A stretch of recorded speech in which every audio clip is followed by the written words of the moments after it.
madaxweynaha jamhuuriyadda federaalk Soomaaliya mudane maxamed cabdullaahi farmaajo wuxuu maanta kulan kula qaatay xarunta madaxtooyada Villa Soomaaliya safiirada ka socda guddiga cunaqabataynta golaha ammaanka ee qaramada midoobay oo hogaaminaya safiirka dalka Belgium. madaxweynuhu wuxuu ku bogaadiyey guddiga cunaqabataynta hubka ee Soomaaliya fursadan ay ku yimaadeen Soomaaliya si xog dhaba ay uga helaan horumarada laga sameeyay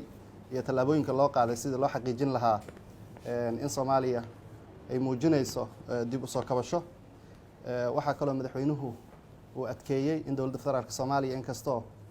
dhowr iyo 10 sano la soo dhaafay ay ahaayeen hay'adaha dowladda kuwa nugul, haddana dowladda federaalka Soomaaliya in 3 sano ugu dambeysay ay ka qabatay shaqo aad u ballaaran oo tirkoob lagu sameeyay ciidamada qalabka sida iyo shaqaalaha kale ee dowladda. sidoo kale in tirkoobkaas lagu xaqiijiyey diiwaangelinta iyo tirada rasmiga ah iyo xuduudda ciidamadeena tiradooda iyo tayadooda. sidoo kalena si dhaba dib loo daraaseeyey hanaanka kaydka hubka ee Soomaaliya oo runtii shaqo wax ku oola laga qabtay. madaxweyne maxamed cabdullaahi farmaajo wuxuu sidoo kale xusuusiyey guddigan ahmiyadda ay leedahay Soomaaliya inay hesho taageero dhinac walba ah oo looga qayb qaadanayo dagaalka kooxahan argagixisada ah ee Al-Shabaab iyo Daacish aan uga hortagayno. madaxweynuhu sidoo kale wuxuu adkeeyey runtii ahmiyadda ay leedahay in golaha ammaanka ee qaramada midoobay inuu kaalin mugla ka qaato sidii ciidamadeena qalabka sida ay ku heli lahaayeen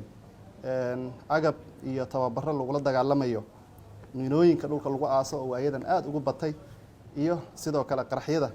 ay kooxahan soo maleegaan maadaama dagaalkooda uusan ahayn dagaal hadda toos ay ciidamadeena kula jiraan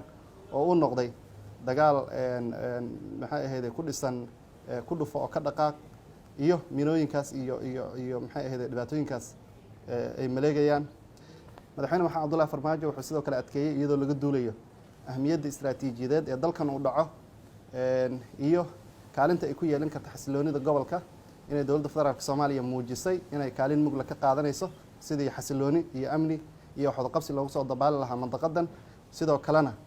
dowladda federaalka Soomaaliya aysan marnaba aqbali doonin faragelin kasta oo lagu dhaawacayo midnimada iyo jiritaanka ummadda Soomaaliyeed, annagoo doonayna in ixtiraam iyo wax wada qabsi xiriir ku dhisan inaan la yeelano cid walba oo doonaysa inay Soomaaliya wax la qabsato. guddigan uu maanta madaxweynaha la kulmay ka socday golaha ammaanka qaramada midoobay gaar ahaan guddiga qaybta cunaqabataynta waxay runtii bogaadiyeen horumarkii ay dowladda federaalka Soomaaliya ku tallaabsatay ee dhinacyada amniga, gaar ahaan dib u habeynta ciidamada qalabka sida iyo dib u habeynta dhaqaalaha iyo hufnaanta oo kaalin mugla ka qaadanaysa kobcinta iyo xoojinta hay'adaha dowladda. waxayna runtii ballan qaadeen in ay si dhow ula socon doonaan khubarada ay usoo wakiisheen inay kormeer ku sameeyaan Soomaaliya, ayna xaqiijin doonaan dhexdhexaadnimada waxyaabaha iyo warbixinada ay ka gudbin doonaan Soomaaliya haddii ay idmo. waxaana rajaynaynaa in sanadkan 2020 uu noqdo sanad ay si dhab ah u wada shaqeeyaan dowladda federaalka Soomaaliya iyo guddiyada u qaabilsan arrimahan.